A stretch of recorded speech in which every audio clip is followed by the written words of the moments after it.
Welcome to our official YouTube channel Odisha job service. देखो friends, आज आपण ओडिशा रे चिंगुड़ी कंपनी जॉब टी की वैकेंसी आउट हो सारी जहाँ की ओडिशा समस्त जिलार पुरुष एवं महिला कैंडिडेट माने एई जॉब टी पई एलिजिबल होई परिबे। एथि सहित आपण मानकर क्वालिफिकेशन जदि आपण माने किछि पाठ न पढिथिले भी आपण माने एई जॉब टी पई एलिजिबल होई परिबे।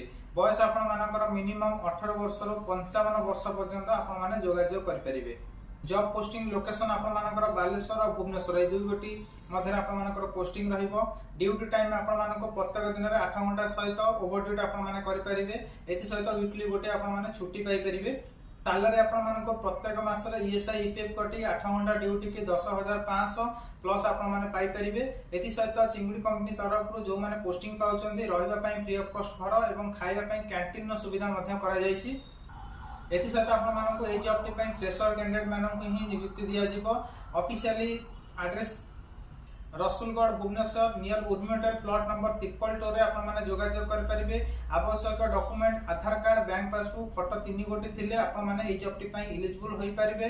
एथि सहित आपण मानो मध्य केही भी ए जॉब टी पई इंटरेस्टेड थिले तबे दिया जातिबा ऑफिशियली कांटेक्ट नंबर 7749084447 एई गोटे नंबर रे आपण माने कांटेक्ट करी कि सीधा सड़क ऑफिस को विजिट करी चिंगुड़ी कंपनी ने जॉब टी आपण माने पाई परिबे।